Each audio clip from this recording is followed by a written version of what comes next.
Welcome back to Let's Make a Game, a channel about making computer role-playing games using the free program Twine and the Sugarcube format for Twine.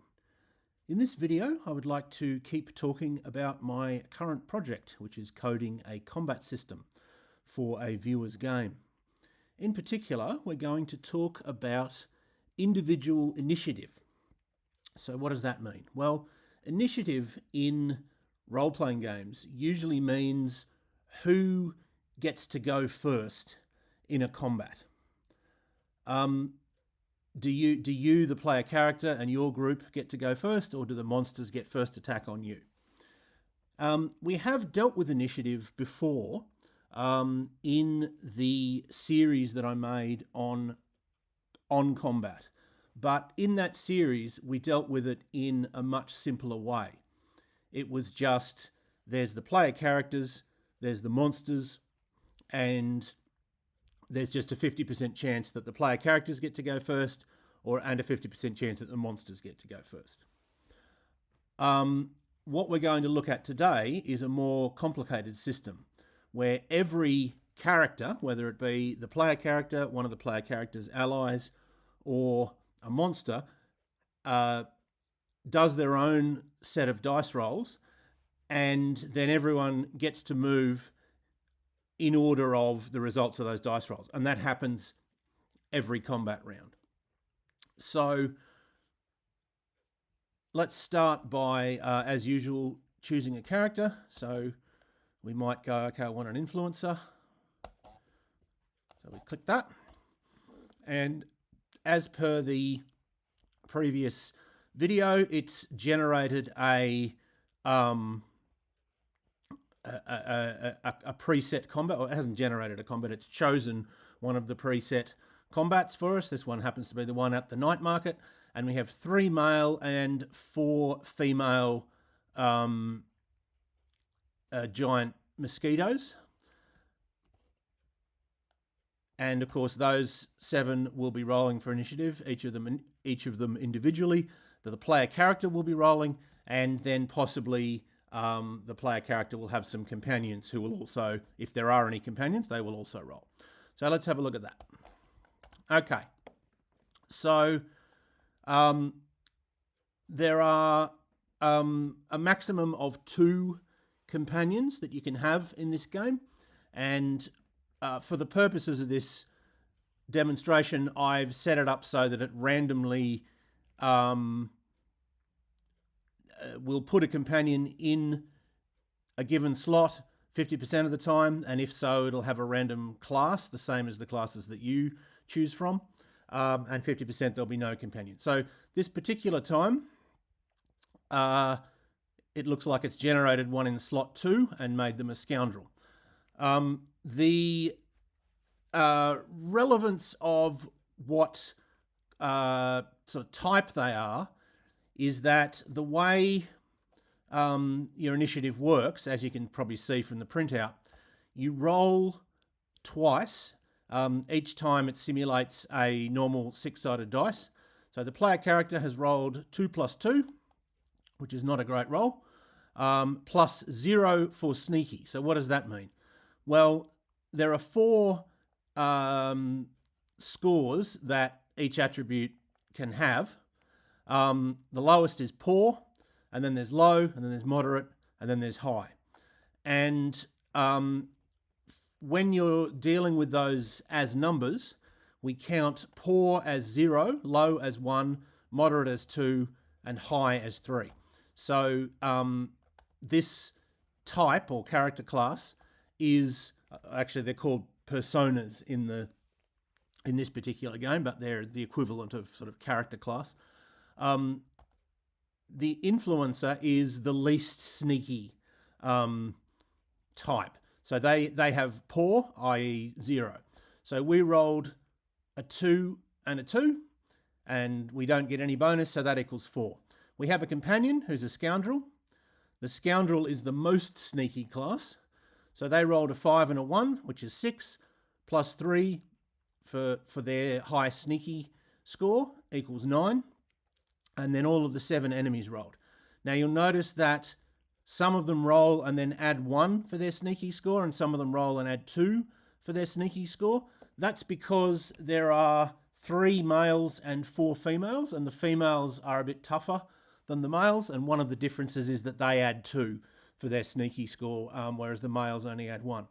So we have 5 plus 2 equals 8, 4 plus 3 equals 8. Sorry, well, 4 plus 3 plus 1 equals 8, 5 plus 2 plus 1 equals 8, 5 plus 6 plus 1 equals 12, and so on.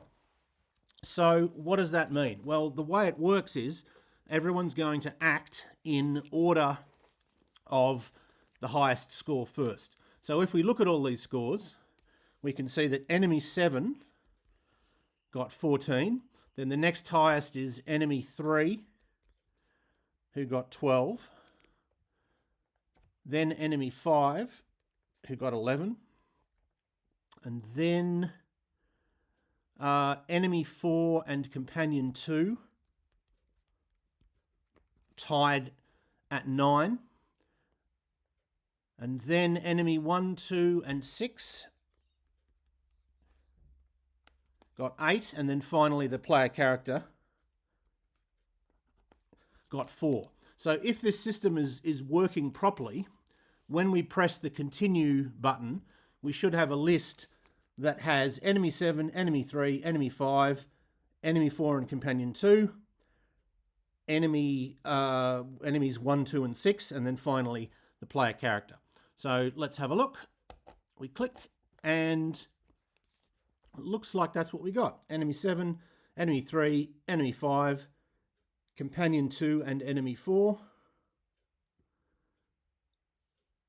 enemy 1, enemy 6, enemy 2, and finally the player character. So the system has successfully rolled for initiative, and it's successfully sort of sorted everyone into descending numerical order, because a high score is good. A high score means you get to go first. So that's what it does. Now, in the real game, you won't get this display like this. This is just for testing purposes, to make sure that we can put things in order, because if you've been following this series, you'll remember that the display is basically visual. You don't get so much lists of text. You get a sort of a picture that's explaining what's happening, and it'll probably just just go through everyone in order and sort of give you your choice when it's your go. All right, so let's have a look at the code that allows this to happen. So we have 3 new pages, 3 pages that weren't here in the last video. This page up here is my first attempt at doing the layout, and it isn't used in the program currently, but I'm keeping it there because it probably will be used when we get to it, sort of thing, when we're working out the what the display is going to look like. So let's start with initialize, where we've got some new variables. These ones are all going to be the same as they were before, so we won't be going through those 3. All right.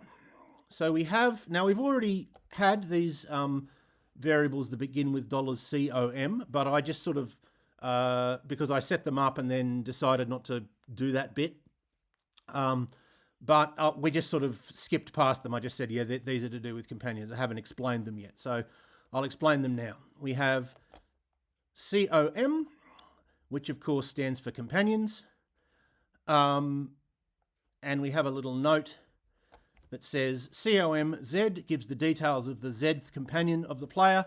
COMZ1 is the type of the Zth companion, as PER_NAME. In other words, as per an old variable which I've changed. That should actually have to change, because per name was the old array that I was using, that I had the text warrior, scientist, scoundrel, and influencer in, and I've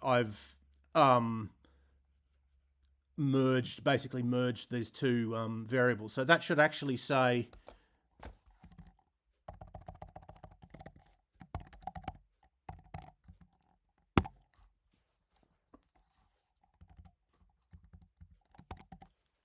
that's what it should say. Sorry about that. So as per ATT underscore name Z0. So for example, if this slot was 3, we would look in ATT underscore name 30. Oh, sorry, ATT PER. Ugh, not thinking clearly today. There we go. So if this slot had the value of 3, we would look in ATT underscore PER 30, and we would see that 3 meant scoundrel, for example. It says other slots aren't yet used. The slots that probably are going to be used, we'll probably have one more slot that's their hit points. We haven't got anywhere to store the companion's hit points yet, and we also don't have anywhere to store the player character's hit points yet. We'll look at that when we look at attacks that actually can affect hit points, and look at testing whether the player, whether the character has died yet. Okay, so we have COM. Basically, at the moment, it's just a number that says what persona or class they have, or it's 0 if there's none in that particular slot. We have COM underscore MAX. That is the maximum number of companions that you can have. Currently 2, and probably will stay as 2, but it's easier to change if you have those sorts of numbers as variables, because then you can just go in and go, all right, no, actually I want you to have up to 4 or something like that. Perhaps you find that it's too hard without more companions, something like that. There's just one place where you have to change it, as opposed to changing it everywhere where that variable is used.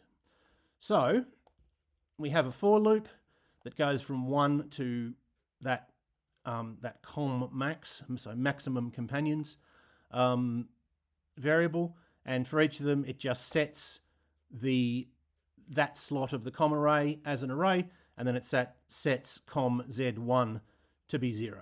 So by default there's no companion in that slot. All right, this variable we've already done, this one we've already done.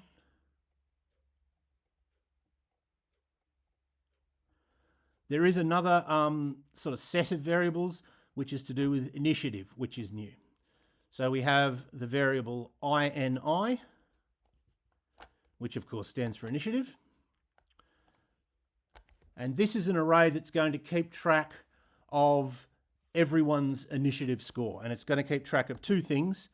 What is the score? So a score of 10 or 7 or whatever it is. And who has that score?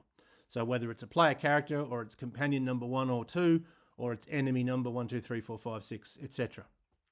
So we have an array, ini, and we have a for loop, and the for loop goes from 1 to com max, so the maximum number of companions, plus NME underscore max, which is the maximum number of enemies in a single encounter, plus 1. And for each of those, it sets INIZ to itself be, sorry, having trouble selecting that. There we go, to itself be an array.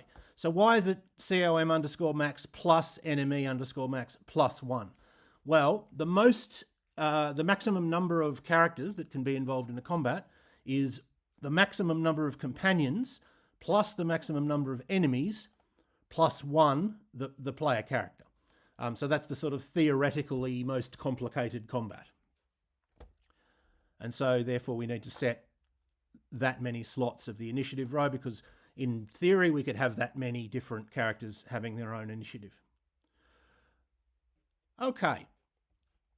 And this explains what the slots of INI mean. It says INI Z1 is whoever will act Zth in the current combat round. In other words, INI 1-1 is whoever's acting first, INI 2-1 is whoever's acting second, and so on.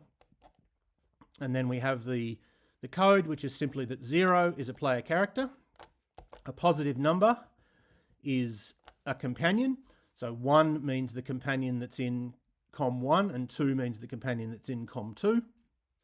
And then a negative number is an enemy.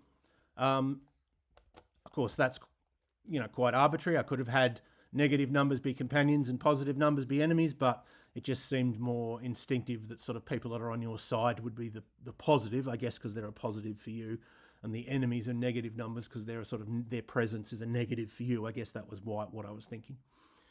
And then INIZ2 is the initiative score of whoever's represented there. So INI31 might be 0. That means the player character is currently acting third. And then in that case, INI32 might be 10, and that would indicate that the player character has a initiative score of 10. So the way that it works is we fill in the INI array with all of the characters that are acting in the combat and their initiative scores, and then we swap them to get those initiative scores in order. So those are all of the new variables. The only other difference is that I've expanded this list of temporary variables because we needed a few more. So it now says ZY, XW, Z2, Y2, etc. All right. So generating companions, and there's a note that says this is for testing only because, of course, your companions are not generated randomly or they won't be in the finished game. You start with no companions, and then you will meet them if you'll meet them as you go around. They're in specific places, and if you sort of succeed in convincing them to join you, then they will join you. It's based on the player's actions and on attribute rolls. It's not that they're randomly generated at the start. But we need to know, we need to have something for the example. So we have a loop that goes from 1 to commax, and for each of them, we have a 50% chance if random 0, 1 is equal to 1. Then we set com z1 equal to a random number between 1 and PER underscore NUM. PER underscore NUM is the number of different personas, so the number of different character classes. So there's a 50% chance that it will set it to 1, 2, 3, or 4.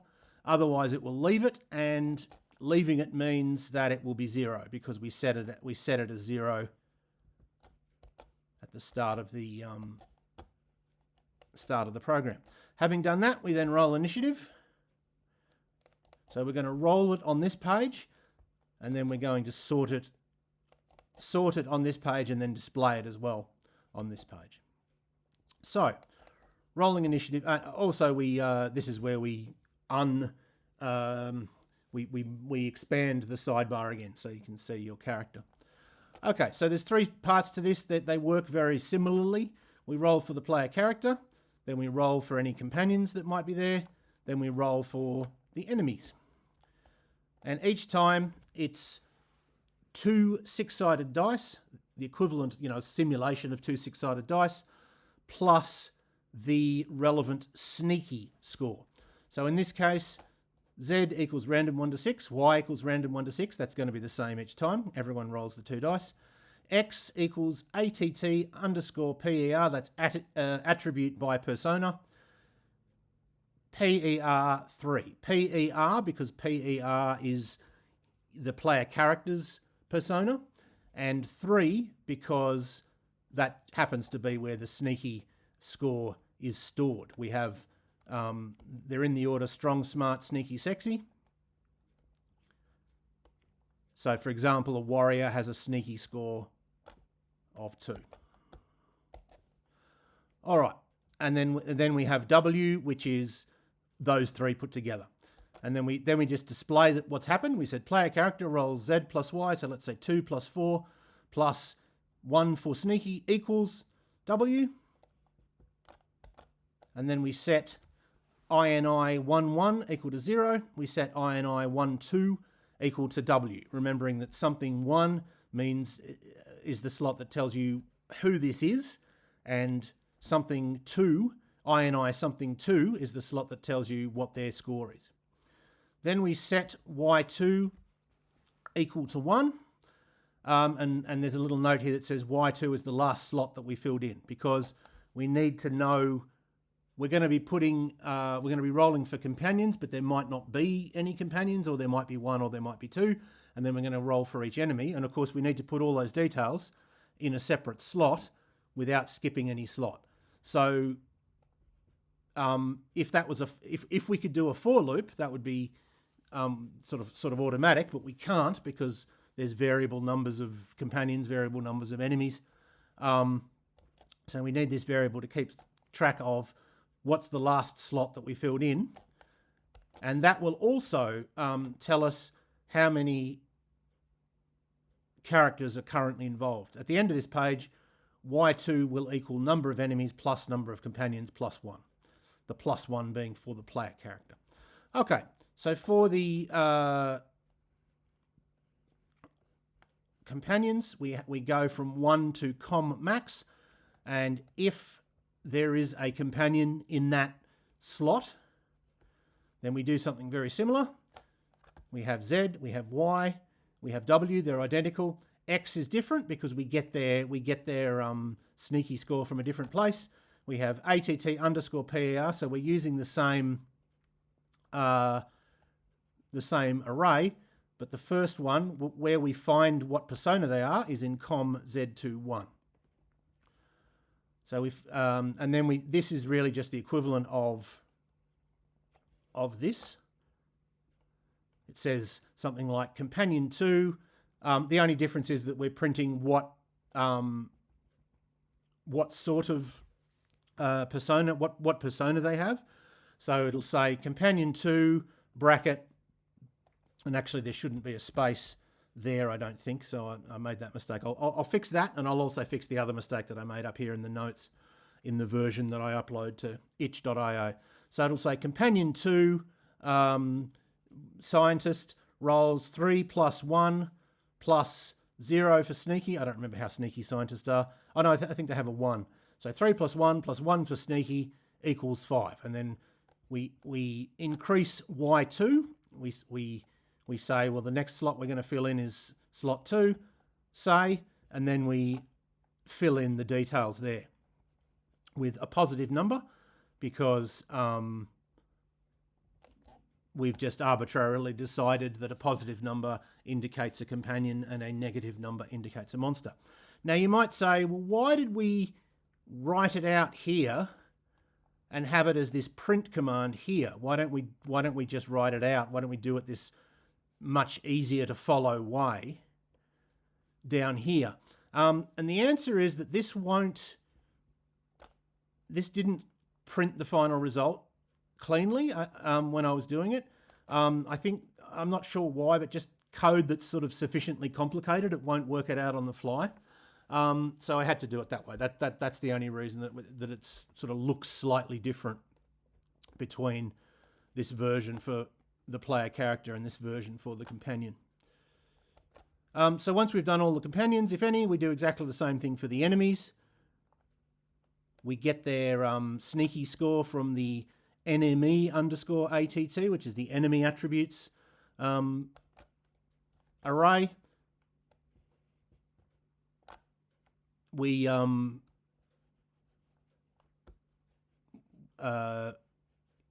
display, enemy 7 has rolled a 5 and a 6 plus whatever for sneaky equals whatever.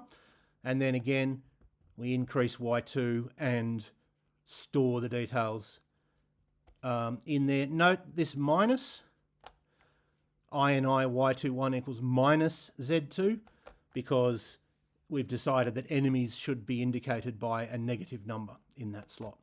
And then when we've done all that, we have a button to continue to sort them out.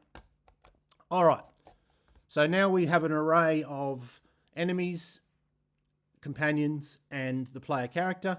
Each one, it's indicated who they are and what their initiative score is, but it currently isn't in order, and so it's not really much use. We have to sort it out. The way we do that is with 2 for loops, which go from 1. Now note that there's something different here. Normally it's, when we're doing a for loop, it's for z equals 1, z is under or equal to y2. This time we're going under.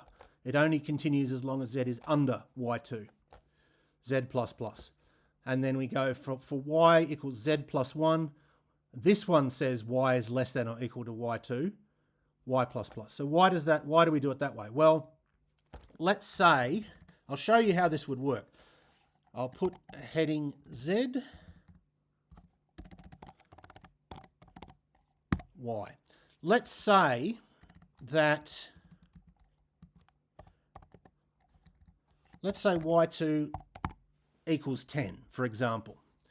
So z, because z has to be less than y2, z will go 1, 2, 3, 4. I have dealt with this sort of structure before, so sorry if you already know the answer.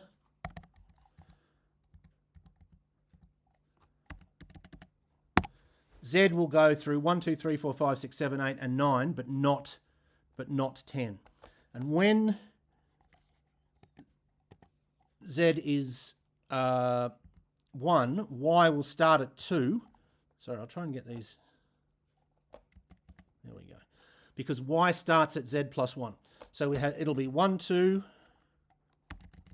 then 1, 3. Oh my goodness. Then 1, 4, and so on, all the way up to 110. So what we're doing is we're comparing every slot, every pair of slots in the array. We compare 1 to 2, then 1 to 3, then 1 to 4, 1 to 5, 6, 7, 8, 9, then 1 to 10. Then we go 2 to 3, 2 to 4, 2 to 5, up to 10. And it'll finish with 9, which will only be compared to 10.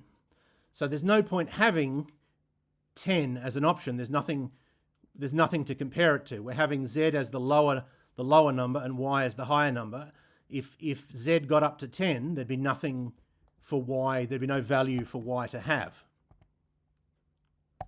So that's why it's only less than Y2, not less than or equal to. So what we are going to do is, if the INI score in Z2, or if INI Z2 is less than INI Y2, then we're going to swap all of the details, not just Z2 and Y2, but also Z1 and Y1. And we do that by putting one of the pairs into variables, writing the other value from the array into the one we just stored into variables, and then finally getting those values from the variables and writing them into the other pair. So for example, it looks a bit complicated because we're doing two things, but if we were only swapping one thing, it'd be something like this. We go set Z equals, let's say we want to swap A and B. We might say set Z equals A, set A equals B, and then set B equals Z. Those three commands will swap the values of A and B. And we're just doing that twice. We're doing it with Z1 and Y1, and we're doing it with Z2 and Y2. And once we've compared every pair, then we have everything in order. And then we print the results. This is fairly straightforward. It's just a table where one column is the character and the other is their initiative score. We go through, because now remember that at the end of this, Y2 is the total number of characters involved in the combat. And then we look at INI Z1, and we print that they're the player character, they're a companion number such and such, or their enemy number such and such. And then we print their score. And that's what we saw at the end. So now we have all of the characters involved in the combat are in order. Now, the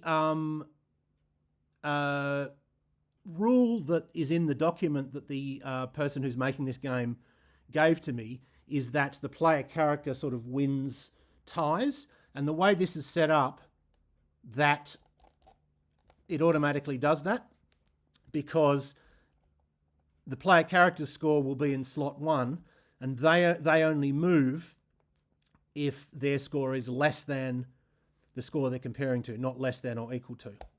I'm not sure what they want to do with companions. They might have said, and I just haven't looked at it. I need to look at the document. And so maybe I'd have to have some special code that sorts out when there's a tie, who gets to go first if there's a tie. But you know, basically it will sort it into numerical order. And once we've got everyone in initiative order, then we can have people act, which involves either an algorithm for the monsters or a choice for the player character. So that's what we'll be looking at in the videos that will be, will be coming. For now, I hope that was useful or interesting to at least some of you, and I hope you will tune in next time.